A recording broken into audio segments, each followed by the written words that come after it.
Well, good day, folks. You know, hope everybody's doing good.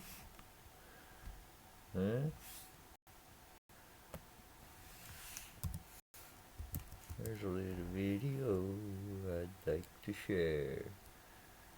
'Cause I'm high as fuck and I don't care. You gotta see this video if it saves your life. Here's a little snippet. I thought you'd like. So come along with me. Join the show. Let's watch it together. Let's watch the show. See? Told you I was right. Here's my joint. Oh my. Here we go.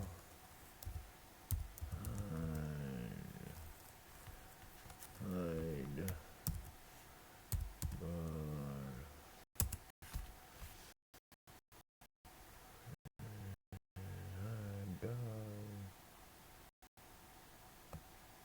I got was the biggest lie ever.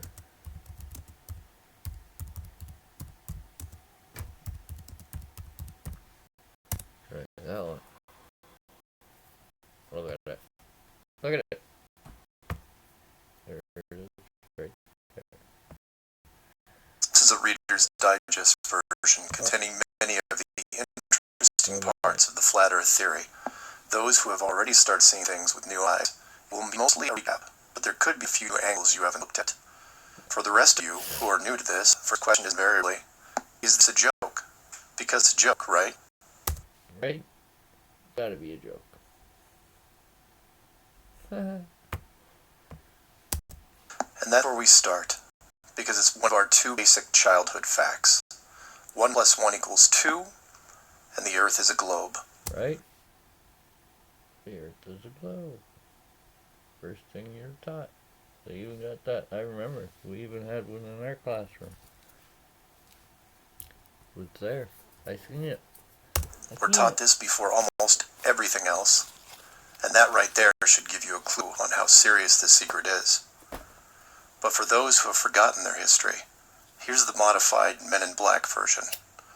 For the first 4,000 years of our civilization, we believed that the Earth was a flattish disk, surrounded by a solid dome barrier called the firmament.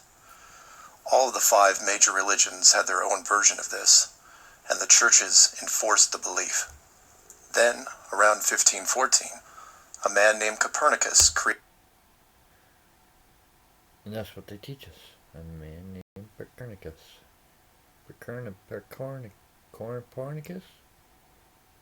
Copernicus? created a new model of the world. He stated that if the Earth was spinning around 1,100 miles an hour and circling the sun at 60,000 miles an hour, the world was then round. And while the math more or less worked, there was a problem. It was 1500, and the technology to prove such a theory wasn't there. The first balloon to carry people wasn't invented until 1760. Sailboats were the only travel over water, and the fastest thing on land was a horse. I don't know. I could argue that one. I bet you sled would go real fast. What? Would go real fast to sled down a hill. No about to doubt it. Where I come from, anyway. But the new worldview was promoted and took hold. The religions adapted to handle the new reality, and life moved on. More importantly, the globe model was quickly introduced into the education systems. Over the next 500 years, the challenges to this model faded, to the point where the globe was accepted as universally as physical laws such as gravity. Read that again. No, I don't believe in gravity. I believe in magnetism. Everything is magnetic. And it's magnetism that keeps the clouds up. down. The Earth is negative. It's a grounded negative. Two negatives repel. When a negative and a positive come together, they attract. Right? Right. Let's carry on. If you didn't absorb it. For 20 generations, people believed that the Earth was round because there was a globe in every classroom they sat in. There was no proof. Hundreds of years went by, and still civilization had no way of proving the theory. Planes were invented around 1900, but until 1957, nothing could go high enough to give a true perspective of where we lived. And that's when everything got strange.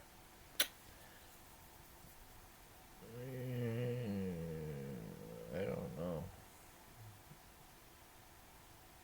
Nothing could go high. I don't know. I think some cultures were more advanced than others, more than that were told. Strange. The United States and Russia both sent up rockets high enough to take decent pictures, and what they saw scared them a great deal. How do we know they were extremely concerned about the sky? Because the US and Russia immediately started firing nuclear weapons straight up, and they kept firing for the next 4 years. A few things to keep in mind here. Can you imagine? Shooting nukes up into the sky.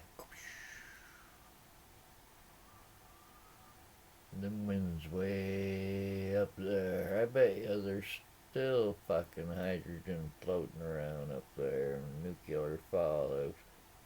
What? That's why they gotta wear the suits. Because they radiated the fucking space up there. They can't go up there in their high altitudes without fucking suits on, because it's radiated, because they radiated it when they fucking shot up on it. Did I just curse? I apologize for the cursing. They radiated it when they shot up all the nukes. What? What do you think? First, this was now 1958. Nuclear weapons were very expensive and hard to come by. These also weren't those nominal yield 20 kiloton toys we used on Hiroshima.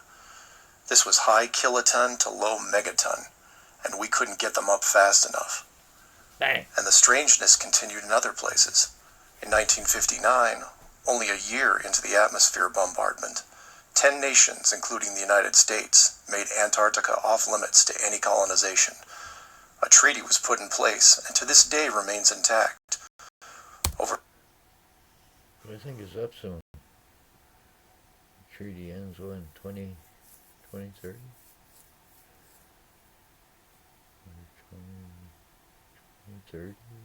I'm not sure. You know, comment below.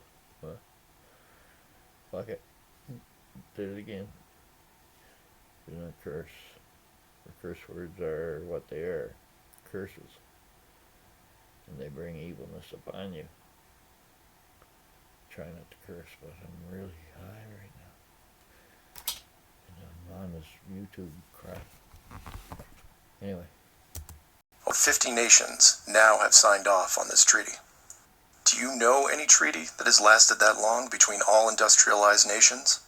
Moreover, do you know any piece of real estate in the world that is owned by no one?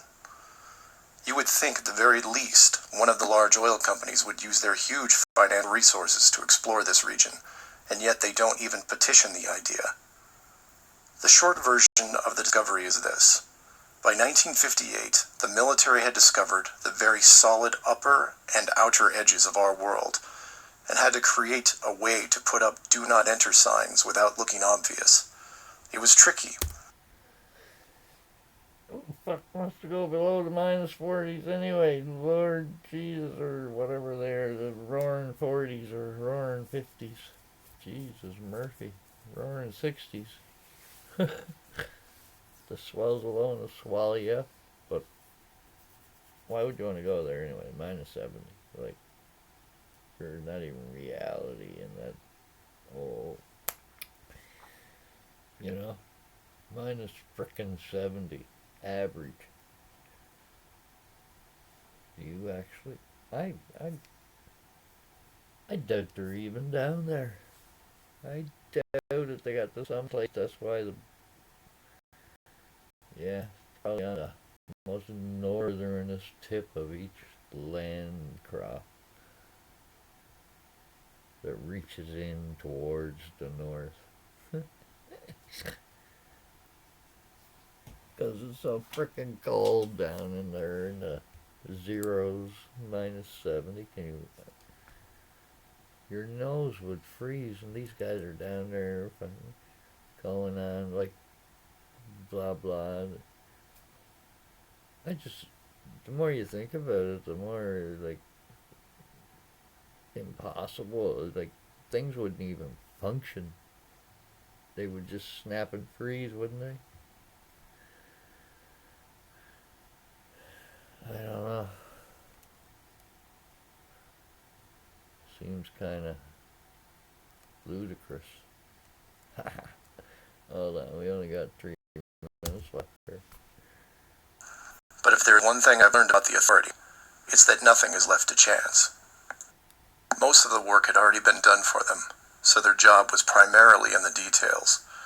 The sky part of the dome was much higher than commercial air traffic, so the only thing they had to worry about there was the space program, which is immediately militarized.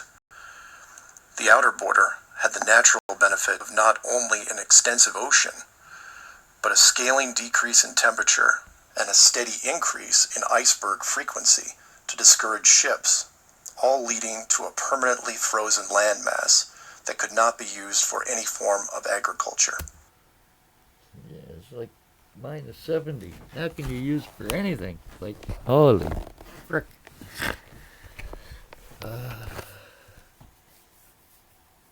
That's just crazy. -70. The more I think about it, the more it's like, yeah, you don't even go down there. You just pretend everything is fake. Even the frickin' Antarctic part that you show the world. That's why it's fake. This ocean and ice Fake. layout had worked well for thousands of years because the technology of the current civilization didn't evolve quickly. Sailors avoided cold weather seas whenever possible, and oxygen levels get low enough to harm people, even on high mountains. The brilliance of the design comes in the simple fact that human males are corrupted by power. Corruption so total, in fact, that they would rather hide the world itself rather than risk their power on it. You could Now, what? There's a statement if you ever heard one. What? What? I hear you. theorize that kings and popes were told of the world a long time ago. Maybe an ancient scroll or book. Perhaps an interdimensional being told the tale of what the world looked like. But this was all but dismissed, because even the most powerful leaders of the day couldn't reach the borders. And if they couldn't, what chance did the general public have? It's one thing to be told of the giant impenetrable dome, but it's a whole different animal when you finally stand right next to it. Then the tough decisions have to be made. Do we keep the secret?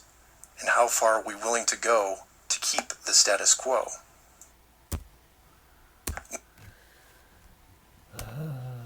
8 miles? 8 miles up? That's how far they're willing to go. Little pun there. Once they decided to keep the secret, no expense was spared. The rapid progression of rocketry science had to be addressed quickly, and so the moon missions were created. Matt from the NASA channel was right in his thinking that you needed the moon mission event to stage a picture of the Earth from deep orbit, and that couldn't be more true. Establishing NASA as the frontrunner of space exploration also diverted people who would have otherwise created their own space companies for profit. So yeah, I'm gonna upload this little snippet because I can only do 15 minutes right now. And yeah, I'd like to have a laugh and laugh along. Leave a comment, like. I don't know. I don't really care if you subscribe. I'm not into the subscribers. I just do this for fun.